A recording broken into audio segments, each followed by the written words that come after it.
Morning, GCP classes में आपका स्वागत है। तो आज का अपना चैप्टर है प्रायिकता, प्रोबेबिलिटी। जिसे शाब्दिक अर्थों में समझे तो इसे संभावना कह सकते हैं। क्या कह सकते हैं? संभावना। ठीक है, देखो जैसे एक क्वेश्चन है, उसके अपने पास 4 ऑप्शन है, ए बी सी डी, ये 4 ऑप्शन है। तो यहाँ पे ए के होने की संभावना कितनी है?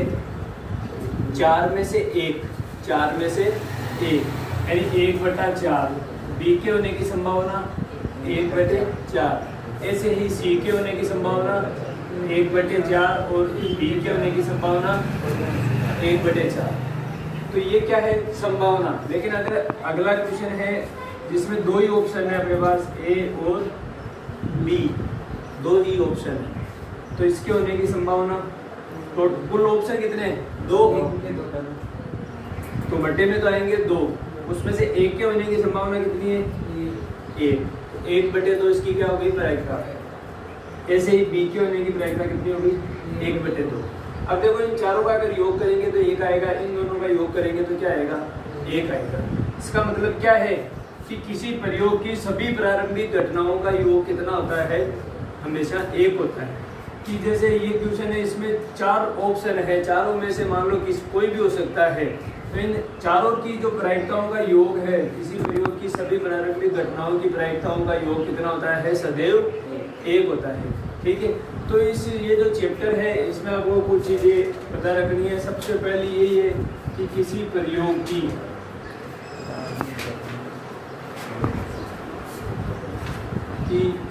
प्रारंभिक घटनाओं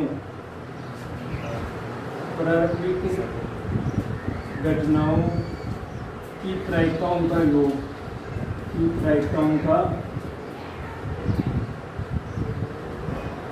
योग सदैव 1 होता है।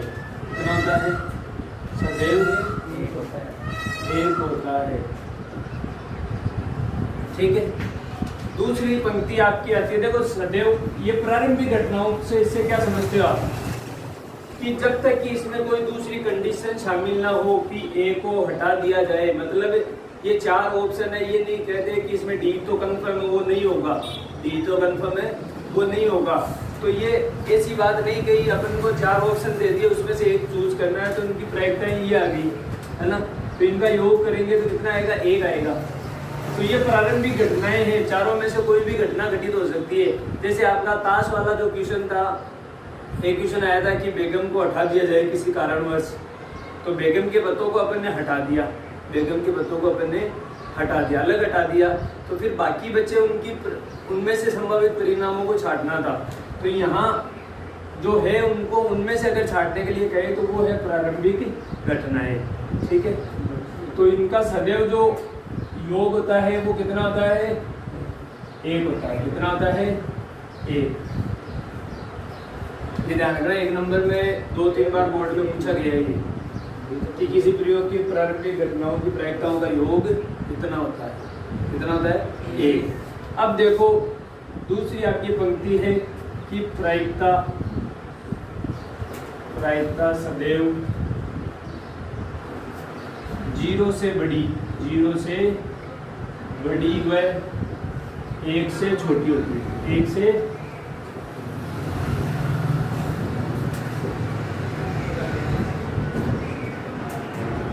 0 से बड़ी और 1 से छोटी होती है, ये हमेशा ध्यान रखना।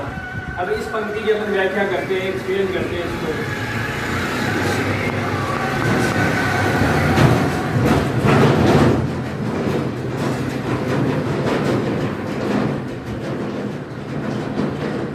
0 से बड़ी और ये है प्रोबेबिलिटी। 0 से बड़ी का मतलब क्या है? 0 का मतलब क्या है? जब कोई घटना ही घटित नहीं हो, ऐसी स्थिति जिसमें कोई घटना ही घटना की बात कर रहा हूँ, दुर्घटना की बात नहीं कर रहा, कोई दुर्घटना के बारे में सोच रहा हूँ। जब कोई घटना ही घटित ना हो तो उसकी प्रायिकता क्या होगी? मान लो एक बैग है, कैरी बैग है, एक थैला है जिसमें 5 लाल गेंदे हैं, 5 हरी गेंदे हैं। ठीक है। तो अपन उसमें बिना देखे मान लो हाथ निकाल के अपन कोई सफ़ेद गेंद थोड़े निकाल सकते, नहीं निकाल सकते ना। जब उसमें गेंद लाल और हरी है तो उनकी ही संभावना होगी निकलने की, सफ़ेद की निकलने की संभावना थोड़ी हो जाएगी, नहीं होगी ना, क्योंकि उसमें वो सफ़ेद कलर की गेंद है ही नहीं। तो यहाँ इसकी प्रायिकता क्या होगी, 0 होगी। मान लो राकेश का जन्मदिन रविवार को होने की संभावना है और मंगलवार को होने की संभावना है।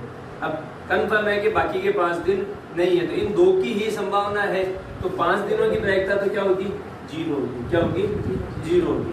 तो ये ध्यान रखना, जब कोई घटना ही घटित नहीं हो सकती, जब कोई घटना ही घटित नहीं हो सकती, उसकी प्रायिकता हमेशा क्या होगी, 0।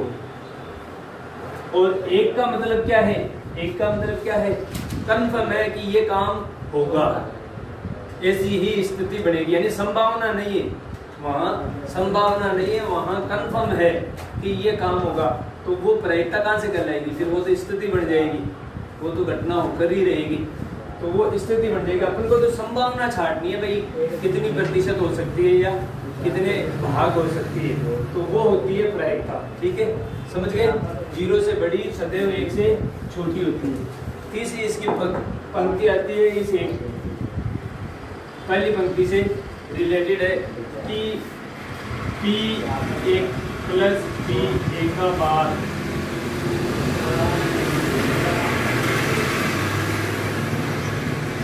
बराबर 1। PA प्लस PA का बार बराबर कितना होता है, 1। कैसे, ये तो पॉजिटिव थिंकिंग को दर्शाता है और ये नेगेटिव थिंकिंग को दर्शाता है। मान लो राकेश का जन्मदिन 31 अक्टूबर को होने की संभावना 0.45 है होने की, तो यहाँ इसका मान ये दिया हुआ है। ठीक है, और अब पूछेगा नहीं होने की, बताओ कि 31 अक्टूबर को नहीं होने की संभावना कितनी है। तो अपने पास कुल प्रारंभिक घटनाओं का योग कितना होता है, 1 में से इसको घटा दो, इसकी वैल्यू आ जाएगी। 1 में से इसको घटा देंगे तो इसकी वैल्यू आ जाएगी। तो ये तीसरा आपका प्रोबेबिलिटी की कंडीशन है। अब चौथी जो कंडीशन है वो आपका फॉर्मूला है। क्या है, फॉर्मूला कि प्रायिकता का फॉर्मूला क्या होता है, प्रायिकता या प्रोबेबिलिटी कहते हैं जिसे, अनुकूल परिणाम, अनुकूल परिणाम बता कुल परिणामों की संख्या या कुल परिणाम कर सकते हैं। ठीक है, favourable outcomes upon total outcomes. तो ये आपका फॉर्मूला रहेगा, लगभग क्वेश्चनों में आपको यूज करना है। अब इसके अलावा आपके जो क्वेश्चन बनते हैं सिक्के से आधारित है, सिक्के पर आधारित है, पासे पर आधारित है, ताश के पत्तों पर आधारित है, कोई खेला वगैरह है, या फिर अब देखो सिक्के का अगर क्वेश्चन आते हैं तो उनमें भी 3 तरीके के क्वेश्चन, 1 बार उछालने पर, 2 बार उछालने पर, 3 बार उछालने पर। पासे को 2 बार तक है, 1 बार उछालने पर और 2 बार उछालने पर। ताश के पत्तों में कुल 52 पत्ते होते हैं, उनसे संबंधित क्वेश्चन दिए गए हैं। तो आपके 11 क्वेश्चन है, उन 11 क्वेश्चनों को अपन एक तरीके से अच्छे तरीके से समझते हैं। आ गया समझ में।